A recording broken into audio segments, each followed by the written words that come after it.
নমস্কার। আজ সকালে আমাদের চন্দ্রকোনার এমএলএ সুকান্ত দোলই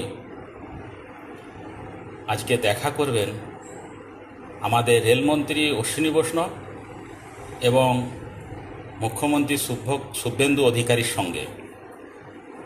আপনারা জানেন যে চন্দ্রকোনা রোড থেকে পাঁশকুড়া অবধি রেল চাই, এই বিষয় নিয়ে আমরা বহু জায়গায় আমরা এই প্রোগ্রামগুলোও করি, মানুষকে বোঝাই।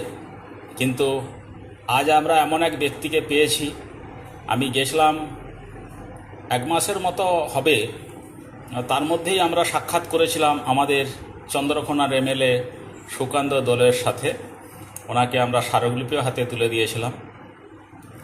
বর্তমান আজকের কথা, আমি সকাল ঠিক 9:30টায় ফোন করলাম, বললো দাদা আমি এখন রাস্তায় যাচ্ছি, 1 ঘন্টার মধ্যে পৌঁছে যাব। মানে এতটাই খুশি লাগছে, আপনারা বিশ্বাস করুন, এরকম আমরা একটা ব্যক্তিকে পেয়েছি। অ্যাকচুয়ালি ওকে আমি নিজের ভাইয়ের মতন ভাই ডাকি।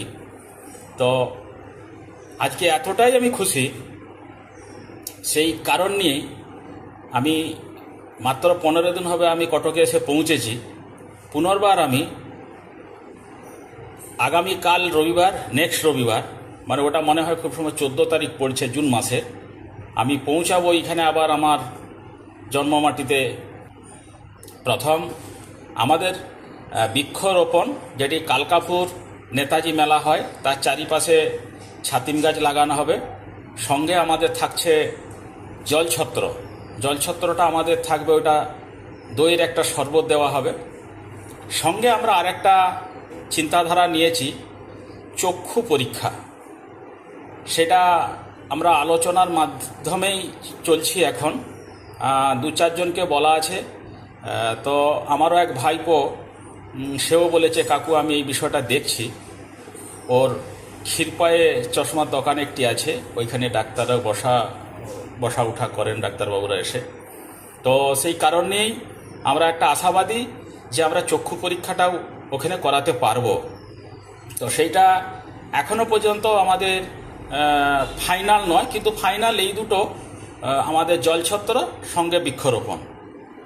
তাই চন্দ্রকোনা রোড থেকে ঘাটাল অবধি আমি প্রত্যেক মানুষকেই অনুরোধ করব যে আপনারা প্রত্যেকেই আমাদের এই বৃক্ষরোপণ এবং জলছত্র সঙ্গে এটা আমরা চক্ষু পরীক্ষা যেটা, সেটা আমরা খুব চেষ্টা চালাচ্ছি। যদি হয় খুব ভালোই হবে।